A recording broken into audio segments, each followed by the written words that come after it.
toujours vivre le scientifique, visiter les Kamalobana et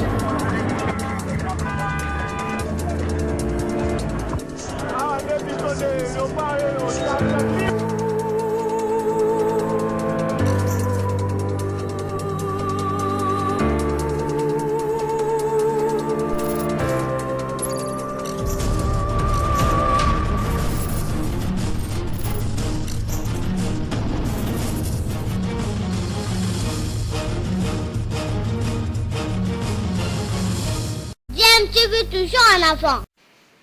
Balandi ya DMTV mbote na bino tozali na esengo ya koyeba ko retrouver bino lisusu po toko osola moke to sala mo analyse par rapport ya moi sujet moko oyo to trouver intéressant. Tobo sanate actualité ezali toujours kaka dominé par coronavirus oyo ezali ko continuer ko sala toujours ba victime na monde entier et na République démocratique du Congo pe lokola tozali épargné te sengeli na biso ko continuer ko observer ba mesures barrières pour na ko stopper chaîne ya contamination. Je rappelle que tout aussi tout dépassé barre il y a 300 cas confirmés, tout ça Rolanda 400 et aussi quand même bonne nouvelle les alliés nombre ya ba mort to ekiti les asiko linacé à 10% et mais par contre tout il y a ba guéri et mati c'est qui est une très bonne chose aussi tout ça na 10% très exactement. Alors l'isolo to longa to beta to profiter na certaines décisions hiérarchie à armée na biso FARDC zwaki na sima ba événement où les kanaki na province ya Okatanga plus particulièrement na Lubumbashi boyebi avec ba incident où les kanaki affrontement na kati ya ville ya Lubumbashi mingi entre batu ya Bakatakatanga donc batu ya Gédéon Kyungu ezali activement recherché d'ailleurs na ngonga oyo et c'est ainsi et puis lisusu na insécurité où ezali ko régner na Okatanga notamment na ville ya Lubumbashi insécurité urbaine oyo ba bandi bazali ko kotela batu pona ko yiba bazali ko semer en tout cas désolation population alela mingi pona makambo wana et pona ko renforcer toujours ba mesure ya sécurité ko renforcer pe capacité ya ba hommes de troupes que ce soit na armée tout comme na police hiérarchie et soit qu'il y a un certain nombre de décisions oyo biso to moni ke zali malamu pe et pe si biso occasion to ko analyser yango mais avant pour que vous comprendre moi moké nature pe ba décision yango na proposer na bino bolanda extrait il y a ba décision yango ensuite to kozonga pour que to ko sala moi analyse un peu globale par rapport na yango. Je rappelle que vous allez sur DMTV ceux qui osana no abonné te cliquer pour ko ma abonné pe okomona cloche moko ko apparaître juste pembeni wana à droite au cliquer pe wana ezali elingi koloba ki okomi désormais notifié na ba prochaine vidéo tokotia ba osinalo yango en avance pour oyeba. Tozali ko se retrouver tout de suite. Voici les mesures que la Commission a prises à cet effet. En ce qui concerne les forces armées de la République démocratique du Congo, 1. C'est la poursuite des enquêtes par la justice militaire pour déterminer les responsabilités dans tout ce qui est arrivé. 2. L'appel en consultation à Kinshasa du commandant de la 22e région militaire et son adjoint en charge des opérations et renseignements. 3. Acheminement de tous les militaires en situation administrative irrégulière vers des structures de formation pour recyclage et orientation. 4. Permutation des unités et de tous les militaires ayant fait plus de 5 ans de service dans la province du Haut-Katanga. Pour la police nationale congolaise, 1. Organisation et intensification des opérations de police conformément à la cartographie de la criminalité de la ville de Lubumbashi, appuyée par les forces armées. 2. Évacuation des policiers accusant des carences en formation vers des centres d'instruction à Kinshasa. 3. Permutation des officiers ayant fait plus de 5 ans et ceux sans affectation vers d'autres provinces. 4. permutation interprovinciale de groupes mobiles d'intervention pour avoir fait longtemps dans les Hauts-Katanga. 5. Poursuite des enquêtes par la justice militaire pour déterminer les responsabilités, mesures qui concernent aussi la police nationale congolaise. 6. Renforcement des capacités opérationnelles du CCO pour combattre la criminalité urbaine. Voilà, merci beaucoup. Je crois que Boti Kolanda, moi, extrait wana, Oezali, ko citer les bisomoi, les quelques décisions, Oyo, et jamais nous allons pas revenir là-dessus, mais bah, tu estimer que ça qui quand même, moi, Mouké Malam Oezali, notamment Neti Oyo, il y a bah, militaire, Oyo, bah, lobby, que bah, militaire en situation administrative irrégulière, Kotinda Bango, vers des structures, il y a formation pour la recyclage pour orientation et puis ça la permutation il y a ba unité puis ya ba militaire au basali plus de 5 ans de service dans la province ya Haut-Katanga et les sous na ngambo ya police bako évacuer en tout cas ba policiers au bazako accusé ba carence en termes de formation vers ba centre d'instruction à Kinshasa et puis bako permettre ba officier ya police au basali plus de 5 ans P basali toujours PKK à 100 affectations. Donc ba mesure wana tomoni que zali ba mesure moko vraiment salutaire na cadre à renforcer capacité il y a ba force de l'ordre na biso boyebi que tozali par exemple na ba un policier belé pe ba militaire o lo lenge ba côté la armée to police bison surtout to yebi o bazali pena na ba défaillance makasi en termes de formation to ezali masolo to so beta bo to mona ka biso surtout vidéo moko e circulaka oyo ezalaki ko talisa biso kotalisa biso lolenge nini bafa ezalaki na kati ya armée na biso tango ba instructeur belge bazalaki ko instruire ba soldat na biso ozomona ke soldat azoyi ba ko situer nord sud est ouest était à partir ya boussole c'était vraiment compliqué zaki pe même nasoni ezola que ça que ba défaillance ezali makasi par rapport en termes de formation il y a ba homme de troupe na biso et donc pona ko recycler Baoyo bazali na bafaille ezali en tout cas très très important parce que surtout na neti na niveau ya police nationale et qu'on permette à ce que tu éviter bavure innombrable oyo to déploraka par rapport à la police na biso to monaka que à chaque fois manifestation ezali ozomona que police na biso ye azalaka toujours kaka prêt à utiliser arme à feu alors que peut-être manifestation écoute ça la maka tam sous la violence nango ezali tam sous na ba même niveau tende ça les macailleurs joie par exemple ba manifestation je ça en France on avec ba gilet jaune mais on zomona que utilisation ya ba arme l'état les a vraiment très très rare à moins que le policier ou azali ko intervenir à se sentir en danger face à un individu qui est aussi armé mais azala pe armé de manière proportionnelle mutasimbi robete l'icacité donc zomona bablomo ya ba genre wana quoi c'est-à-dire que évaluation il y a danger ba arme on ko utiliser et ko rappelle qu'on a la proportionnelle pour la ezala disproportionnalité les capé niveau makasité donc ba attitude mususu notamment la police na biso ndeto zomona na Kinshasa ezali ko ridiculiser police na biso par exemple imaginez vous avez un général le rôle yemoko numéro 1 à police Silvano Kasongo otozomona asokitaka yemoko sur le terrain et lokoyo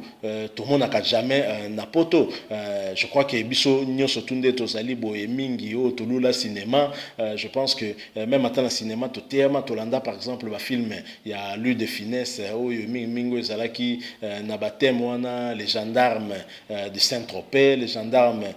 se marient les gendarmes et les gendarmettes au moment que équipe oh wana ya police par exemple na film on somona ke baza dirigé par un adjudant chef donc adjudant chef to adjudant azali mukonzi munene pe azana ba subalterne na et donc pour mon appelé un officier supérieur et narrant neti ya colonel to général et bazaki vraiment comment on a été parce que na niveau na biso ba grade lokola ya ba major ya ba capitaine et comment on ba grade moko pamba vous voyez un major na kata Carrefour il moko ça na réguler circulation. C'est vraiment des choses où tout le même attaque en attend mon bouton qui est vraiment rare pour qu'on parce que même un sergent major aux hommes na kazam continue parce que likili recrue donc biso benga likili soda liboso aux ali na sergent, aux en caporal, aux en sergent, sergent major, mais aux hommes qui n'est sergent major, aux hommes qui ils ont un soldat pe belo ba au PCRSP mais le lo grade pas na biso et comment on vraiment eloko pamba. Aux hommes que en général, invité directeur de cabinet chef de l'État qui est dans parquet général après la cour d'appel Yamate. Tout le monde qui général numéro 1 pendant la police Yemoka Zawana. Mais où est que ça la nini?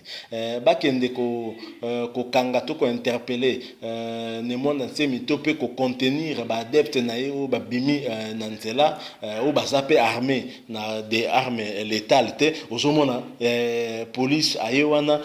directement bomoni ke ba blessé par balle tout ça donc va utiliser bah arme létale pour nous contenir bango alors que bah c'est montré qui peut particulièrement violente bazo yemba kaka banzembo na bango donc bien que c'est vrai que bah occuper qui place publique sans autorisation donc bah blog on a surtout ça talisa biso que police na biso pour tout le belaka mingi ya police pour bango penande baza sur terrain baza ko accuser déficit moko en terme ya formation oyo ezali ko salake tozomona kwa musana bango ba osalango bien te. Prenez encore un exemple puisque tozolo bela ya ba officier supérieur un major c'est un officier supérieur botala eloko elekanaki au lendemain ya décision oyo gouverneur bazwaki akoka ko confiner Gombe tout en permettant un accès na bateau surtout bazaki na ba badge pour que notamment ba employé neti ba banque ba kende ko sala normalement un major tozali wana sur avenue 24 novembre un major ou a barrière azali ko boya pe s'est permis d'insulter ba responsable au falaki ba kota bien que bazana ba badge na bango il s'est permis d'insulter comme ça même na ba travailleurs ya banque centrale même d'autres banques commerciales azana finga ne bango facilement beaucoup zonga na banda ko na binoté tout ça mais après le général l'appelle avec quelques représentants ba banquier ngo wana ya bani ko s'excuser na TV devant les gens comme ça tala makambi ya soni zo sala potopoto vraiment na niveau ya même police na biso aux huiles sous par exemple tout ça na cas le gouverneur qui est le chef hiérarchique qui a mon numéro 1 à police Silvano Kasongo qui donne des injonctions. Vous avez le général qui lui dit j'ai les ordres de la hiérarchie. Mais quelle hiérarchie non Yohana. Donc des dysfonctionnements comme ça na niveau il y a mapinga na biso ezali parfois ko pesa soni pe musala ezali ko sala bien te yango décision par exemple Tolandi wana tomoni ke ezali motuya makasi ko permettre recyclage en fait on appelle ezali terme singeli ko utiliser pour que ba ko passer les choses en formation de sorte que ba meka ko actualiser bango basa bango mise à jour basa bango remise en niveau en réalité ko tumingi oza remise en niveau te pour niveau ezala kite ko matisa bango de niveau pour que ba ko masiko na ba notion ndeni musala esengelaka ekoka ko salama et mutation pe zali na contexte ya mboka na biso je pense que o elobami ezali na contexte ya okatanga bakoka comité bato parce que habitude moko boye tomoni peut-être se créer ndezo sala ketamsu musala ko sala mandenge sengelité mutation ezali très nécessaire na niveau ya police pour justement commencer à la tête surtout ekoka ko s'étendre wana pene ezali pe biso to senga bon entre na chef de l'état et ba ko penser na ngoko zo par exemple bakonzi o bazali ko diriger tant sous mapinga na niveau ya est nandambo peut-être ya ba homme de troupe kolongola bango kuna botindi bango na Kasai ba o Équateur ba kei Katanga kaka bongo à l'époque de Mobutu ça se faisait je pense que loko wana ezala qui peut très bien yango pe cimenta ki unité nationale na biso je crois que esengeli toko ozonga na ba bonnes habitudes wana kozala bien malamu mingi surtout pona kaneti oyo ya ba bitumba oyo zalaka na est ndenge sila kate ba bituma interminable wana ezali très important que chef de l'État koka ko procéder le lenge wana et ko permettre en tout cas na ba complicité ndenge to lelaka ko réduire quand même baka ya ba traîtrise wana parce que muto ozala sur le terrain pembeni kuna te connivence oza souté na ennemi et donc et qu'on permettre vraiment qu'on diminue sensiblement risque wana ya ko trahir mboka. Donc voilà, yangonde lokoto kanaki to ko sola na pokwa la journée à l'élo par rapport à moi réaction moquée par rapport en répondant à la vidéo parce que tu trouvais ma mesure où tangami wana quand même salutaire et que sengeli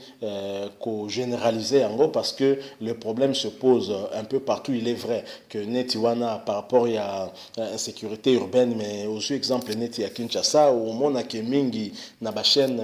neti Molière tant ba l'accès toujours ba